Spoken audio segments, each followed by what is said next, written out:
Hi, tonight, I'm going to read you some extremely dull Greek myths for sleep. They're not exciting, they're not dramatic, and they definitely won't keep you awake. These myths were once vibrant stories of gods, monsters, and heroes. But tonight, we're stripping all of that away and focusing on the bare dry facts. The kind your ancient high school textbook might have skimmed over when no one was paying attention. There will be no thrilling battles, no poetic flourishes, and certainly no emotional stakes. Just names, events, and an endless parade of interchangeable characters. So, if your goal is to fall asleep, you've come to the right place. Let's begin with something especially monotonous. The family tree of the Greek gods. It starts with chaos, not the exciting kind, just a vague concept. Out of chaos came Gaia, the earth. Then, Uranus, the sky.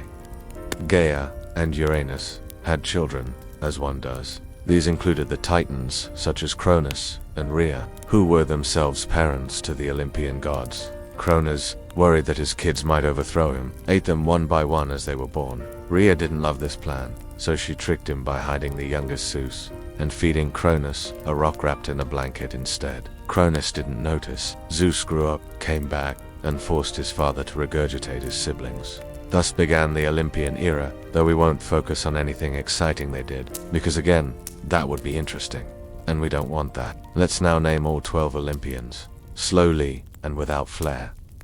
Zeus, king of the gods. Hera, goddess of marriage. Poseidon, god of the sea. Demeter, goddess of agriculture. Athena, goddess of wisdom. Apollo, god of music. Artemis, goddess of the hunt. Ares, god of war. Aphrodite, goddess of love. Hephaestus, god of fire and forge. Hermes, god of travel and communication. And Hestia, who tended the hearth and was mostly left out of stories. That's 12. Don't worry if you forget them. Most people did. Let's now discuss some myths. Not the gripping kind. The kind that are repetitive, slow, and confusing. Ideal for drifting off. We begin with Persephone. She was picking flowers one day when Hades, god of the underworld, saw her. He decided to abduct her. He did her. Mother, Demeter, was upset. Very upset. She stopped making crops grow. That caused famine. Eventually, a deal was made. Persephone would spend part of the year with Hades and part with her mother. This explained the seasons. Sort of. When Persephone is underground, Demeter is sad. That's winter. When she returns, Demeter cheers up. That's spring. It's not a very cheerful story. But again, we're not here for cheer. We're here for calm, gray mythology. Let's move on to Orpheus and Eurydice. Orpheus was a musician. Eurydice died. He went to the underworld to get her. He played his lyre. Hades was impressed. He said Orpheus could lead her out, but only if he didn't look back. Orpheus looked back. She vanished. End of story. It teaches a lesson about patience, but we won't dwell on that because that would be thought-provoking. And we're not trying to provoke thought, just drowsiness. Now, let's consider he was punished in the afterlife for tricking the gods. His punishment, to push a rock up a hill, only for it to roll back down. Forever. There's no twist, no ending. Just eternal rock pushing. And Tantalus, whose punishment was to stand in a pool of water beneath a fruit tree. When he tried to drink, the water receded. When he tried to eat, the fruit pulled away. Again, no resolution. Just frustration for eternity. Let's now mention Prometheus. He gave fire to humans. This made Zeus angry. As punishment, Zeus chained Prometheus to a rock. Each day, an eagle came to eat his liver. At night, the liver grew back. Then it happened again. Every day. That's the whole story. There's also Pandora. She was given a box, though some say it was a jar. She was told not to open it. She opened it. Inside were all the world's troubles. Disease, suffering, and so on. Only hope stayed behind. It's meant to explain why the world has problems. But again, we won't reflect too deeply on that. Just note that Pandora was curious, and that curiosity caused consequences. Now, consider Narcissus. He was very attractive. He saw his own reflection and fell in love with it. He couldn't stop staring at himself. Eventually, he faded away, or turned into a flower. The lesson, probably about vanity, but we're not analyzing. We're just naming myths, slowly and gently. Another brief tale. Echo. She was cursed to only repeat what others said. She fell in love with Narcissus. He ignored her. She wasted away. Now, only her voice remains. That's why echoes exist, supposedly. Let's now move to Daedalus and Icarus. Daedalus was an inventor. He built wings out of feathers and wax, so he and his son, Icarus, could escape from a tower. They flew. Daedalus warned Icarus not to fly too high. Icarus didn't listen. The sun melted the wax. He fell into the sea. That's the entire story. The moral is likely about moderation, but again, we won't focus on that. It's simply a tale of flight, heat, and falling. Next, Pygmy. He sculpted a woman from stone. He admired her. Then she came to life. They got married. No conflict, no drama, just art becoming human. Now Midas, he asked for everything he touched to turn to gold. It did. He couldn't eat. He couldn't hug anyone. He regretted the wish. Eventually, the curse was undone by bathing in a river. He lived, wiser, but not too interesting. Let's also mention Arachne. She was skilled at weaving. She claimed to be better than the goddess Athena. They had a weaving contest. Arachne won. Athena got upset and turned her into a spider. And now we have spiders. That's the explanation. Let's now mention Theseus and the Minotaur. There was a labyrinth. Inside, a creature, part man, part bull. Theseus entered it. He carried a sword and used a thread to trace his path. He killed the Minotaur. Then he followed the string and exited. That's the whole story. Next is Jason and the Argo. They sailed aboard the Argo. Their goal, retrieve the golden fleece. They encountered many obstacles, but we'll skip most of them. They've got the fleece, they've returned, that's all we need to know. Bellerophon rode Pegasus, a winged horse. He fought a creature called the Chimera, part lion, part goat, part snake. He totally won. Can you believe it? What an awesome moment for him. Later, he tried to fly to Mount Olympus. That didn't go well. He was thrown down. The gods were not amused. Now, Atalanta, she was very fast. She agreed to marry only someone who could outrun her. If they lost, they died. One man dropped golden apples along the path. She slowed to collect them. He won. They married. And then, of course, the Trojan War. It started with a beauty contest. Paris picked Aphrodite. She promised him Helen, who was already married. So, a war followed. After 10 years, the Greeks pretended to retreat, leaving behind a large wooden horse. The Trojans brought it into their city. At night, Greek soldiers emerged. Troy was destroyed. Let's now recall Phaethon. He was the son of the sun god, Helios. He asked to drive the sun chariot across the sky. His father agreed, reluctantly. Phaethon couldn't control the horses. The sky burned, the earth froze. Eventually, Zeus struck him down with a thunderbolt. Another tale is about Medusa.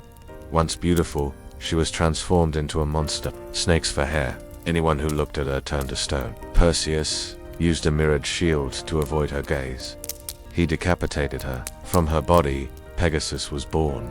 Then he flew off. Cadmus, another figure, founded Thebes. He fought a dragon, planted its teeth in the ground. From them, armed men sprang up. They fought each other until only a few remained. Those few helped build the city. There's also Psyche and Eros. She wasn't supposed to look at him, she did. He vanished. She went on a long quest. At long last, they found each other again, and it felt like magic. The story ends happily, but we won't focus on that. We're just listing things. Let's also mention Io. She was turned into a cow, not metaphorically, an actual cow. She was chased across the earth by a giant with many eyes. Eventually, those eyes were placed on a peacock. That's why peacocks have spots. There's Daphne, too. She was pursued by Apollo. She didn't want to be caught. She prayed to be saved. She turned into a tree. Now she's a laurel. Endymion was a shepherd. The moon goddess, Selene, fell in love with him. She asked that he sleep forever, so he'd never age. He did. He still sleeps. Now, Actaeon. He saw Artemis bathing. She was not pleased. She turned him into a stag. His own hunting dogs tore him apart. Then there's Pentheus. He mocked Dionysus. He spied on his rituals.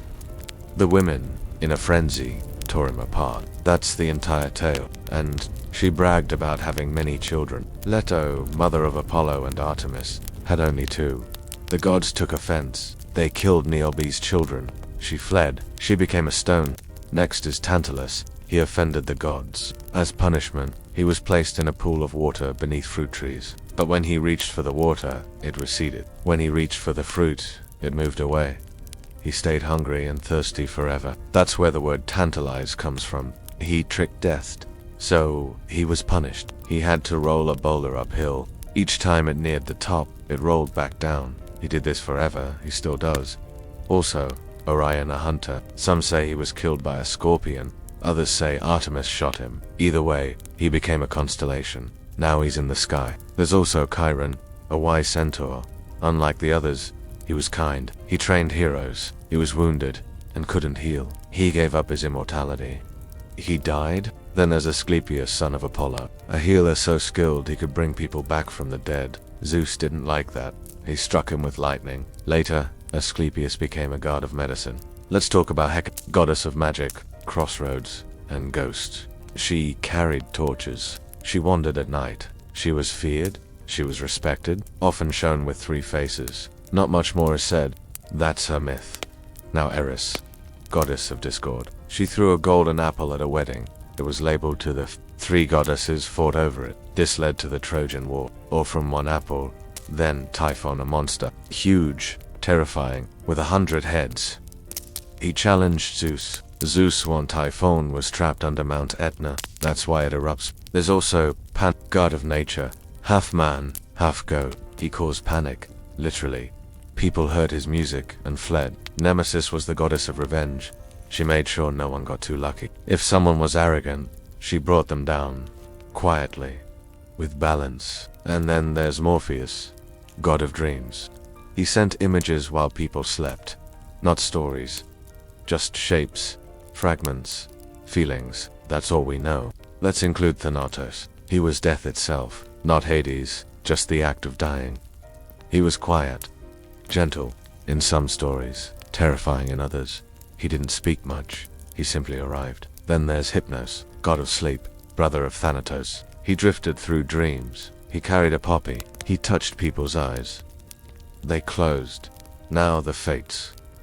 3 of them. One spun the thread of life. One measured it. One cut it. Every life had a thread. Even the gods had threads. Then the muses. Also 3. Sources vary. They inspired art, music, and poetry. They whispered in ears. They were always watching, but you never saw them. Let's mention chaos at the beginning. Before anything else, not a god, just ... space. From chaos came everything, but chaos remained, always beneath. Now we have Nyx, goddess of night, older than the gods, feared even by Zeus. She moved silently. She brought darkness. She didn't need to speak. Her presence was enough. Then Ea, goddess of dawn. She opened the gates of the morning. Her fingers were rosy. That's what the poets said. She fell in love with mortals. They aged. She didn't. Let's recall Helios, the sun, before Apollo took over. He drove a chariot across the sky. Every day. Over and over. Watching everything. And Selene, sister of Helios, she had her own chariot. Silver. She rode through night. Softly. Quietly. Finally. Gaia, the earth, mother of all. She gave birth to sky, sea, and mountains. She was always there, still is. So now, the myths sleep too, folded in dust, wrapped in twilight. Not lost, just quiet. They drift in our minds like clouds over distant mountains. Voices from an age of wonder, now reduced to whispers. These stories weren't just told, they were believed, felt, feared. They shaped how people dreamed, how they lived, how they faced the dark, gods and monsters, fates and flames, love, pride, sorrow, change, and still they echo. In poems, in stars, in us. Close your eyes, let the silence return. Because in the end, mythology is memory, and memory never sleeps.